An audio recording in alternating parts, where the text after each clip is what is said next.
Have you ever felt like there's a version of yourself that you want to become but you can't?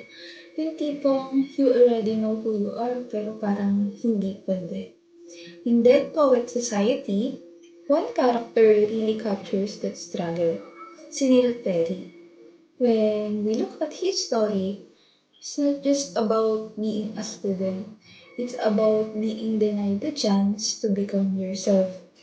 So in this video, I will be analyzing Neil using romanticism and Erickson's identity crisis and how this explain his choices and his tragic ending. So first, let's talk about romanticism. Romanticism is a poetic tradition that values emotion, passion, and individuality.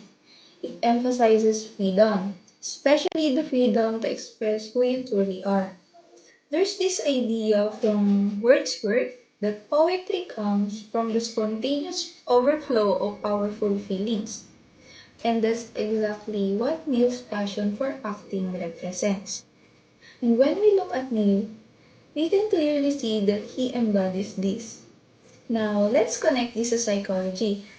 According to Erik Erikson, adolescence is the stage of identity versus role confusion. This is where a person tries to answer the question, who am I? As Erikson observed, the adolescent is in the process of finding out who he is, and Neil's struggle shows what happens when that process is blocked. If this stage is successful, you develop a strong sense of identity, but if not, you end up feeling lost or stuck in roles that were chosen for you. And this is exactly what happens to Neil. On the surface, Neil seems like the perfect student. He is intelligent, disciplined, and obedient. But if you look deeper, you start to notice something. Parang may part sa kanya na hindi niya fully ma-express. In this scene, we see a completely different side of Neil. When he talks about acting, there's a shift. He becomes more alive and more expressive. This isn't just interest. This is his identity. As Ralph Waldo Emerson once said, do not go where the path may lead. Go instead where there is no path and leave a trail. Neil is trying to follow his own path through acting. And this reflects romanticism, choosing passion and self-expression over conformity. But as his passion becomes clearer, the control of his father becomes stronger. His future is already planned. Walang choice, walang space for self-discovery. So instead of forming his own identity, he is being forced into a role. In this moment, we notice that Neil doesn't really fight back. He becomes quiet, almost passive, and that silence is very telling. It's no longer just obedience, it is suppression. As Albert Camus said, freedom is nothing else but a chance to be better. Neil is tragically denied that chance. Parang unti-unti, mawawala siya. This is where Erickson's theory becomes very clear. Instead of developing an identity, Neil experiences role confusion. He is torn between who he truly is and who he is expected to be.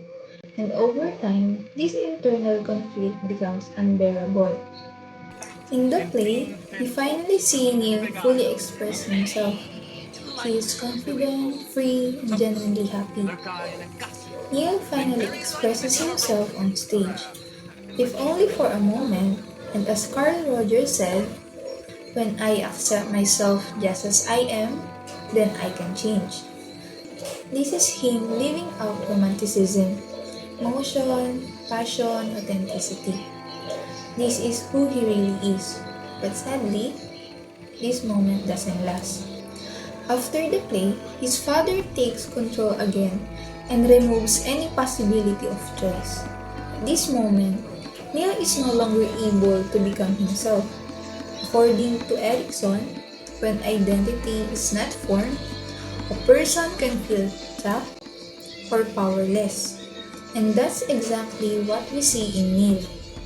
He chooses escape rather than living a life that isn't truly his. Neil's story reflects the romantic idea of carpe diem, or seizing the day, living authentically. As John Keats said, a thing of beauty is a joy forever. On stage, the theater becomes Neil's thing of beauty, something that gives him joy and life. But at the same time, the film shows the consequences of being denied that freedom. So what does Neil Perry's story teach us?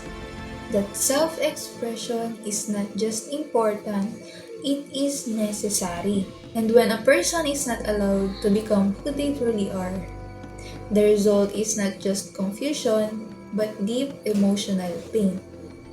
Neil didn't simply fail to follow his dreams. He was never given the chance to choose them. And that's how Romanticism and Erickson's theory help us better understand Neil Perry in Dead Poet Society.